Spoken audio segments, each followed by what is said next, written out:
Once Upon a Time in Hollywood is now in theaters. This is the latest Quentin Tarantino film, and I've actually seen all of his movies. You can actually check that link down below. I've ranked all of his movies up until this movie.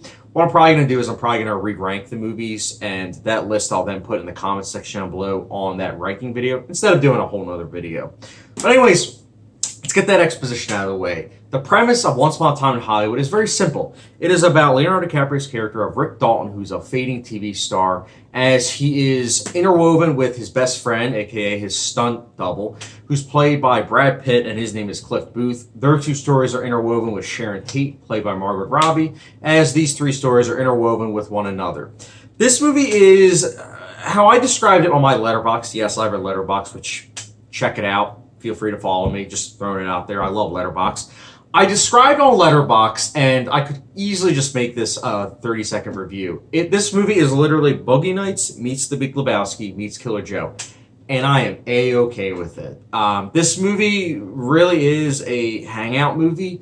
There's not a lot of... There is story to be told, and it is an interesting story, but there's not many plot points, and I'm okay with that. But it's the type of movie where it just washes you over. The way this movie's directed and the climax that ensues in the final act, it's so worth it. It's so well worth it. And not only that, this movie is very funny. The comedic timing in this movie is perfect. And it helps that the acting is all game. I mean, you have Leonardo DiCaprio, who is easily Oscar-worthy in this movie. I know it's only August 1st now, but it's just crazy how awesome he is at this role. And Brad Pitt's also just incredible. He reminds me a lot of the dude in The Big Lebowski. And when I say the dude, I'm specifically meaning Jeff Bridges, because he's great in it. I really do think that he is potentially Oscar-worthy too.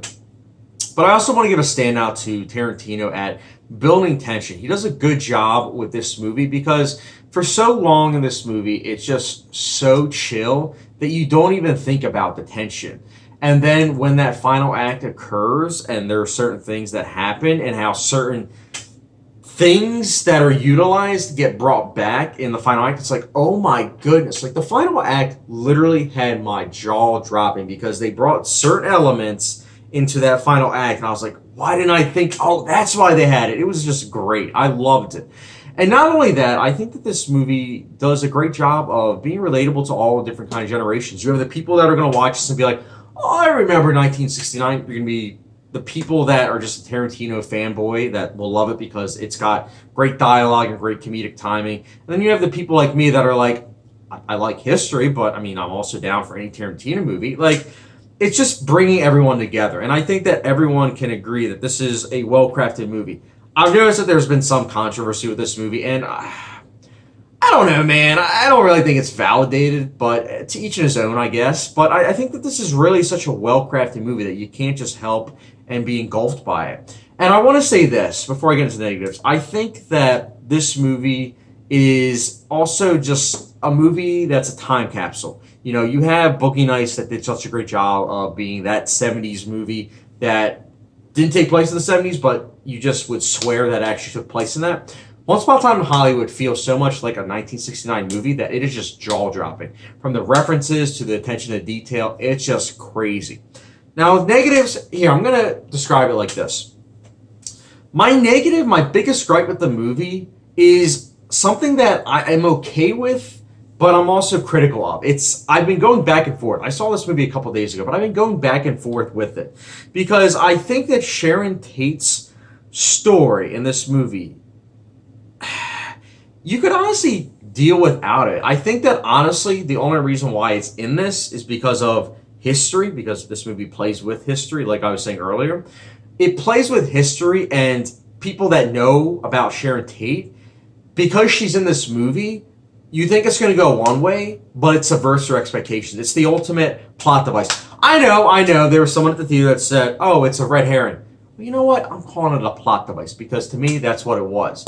But at the same time, it's also necessary, because it does a good job at playing with your expectations. And that full surprise, that full tilt final act really does play with her being in the movie. So if she wasn't in the movie, you wouldn't have that subversion of expectations. But at the same time, I feel like rewatching the movie, you're going to be watching it. When you're watching her scenes, at least to me personally, I think, you're watching your scenes, and when you already know what happens in the final act, you're looking forward to the final act, but you're like, these scenes are essentially just to propel that final act with being surprised for first time viewing. I don't know how it's going to play out with the second viewing. I really don't, because I know why she was in the movie and everything because of that big final act, but I just don't know fully if it was needed, I guess, other than that whole thing of being surprised. But again, I'm also fine with it because I do think it's good directing. But at the end of the day, I think that's not my only big problem with the movie. And it's not even a big problem, again, because I'm so torn with it. It's something I feel mixed about. I think my other thing is that the second act, it's entertaining, for sure. But I can't help but think that, again, there are just things that could have been either taken out or broken down to where it's the type of thing where you get the gist of it, but you don't need it to be fully fleshed out. And I know it sounds weird me saying that, but I just feel like at 2 hours and 40 minutes with everything that it's focusing on, I just don't see it as like a huge sprawling epic that needs this huge length. And I'm saying that as someone that likes Tarantino. I'm fine with his work.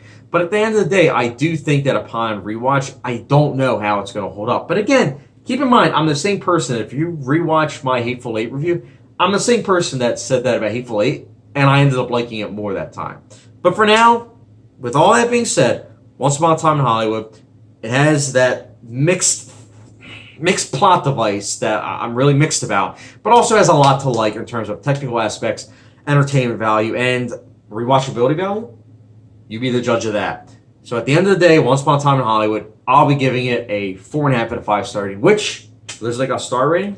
I mean, a hot sauce rating, my mistake. It gets the good old Tabasco rating. I can't believe I actually butchered that. But, yep, it gets the Tabasco rating, which, those who don't know, it means it's a pretty darn good yarn. So, check it out in theaters. Hey, guys, what's your ranking Once Upon a Time in Hollywood?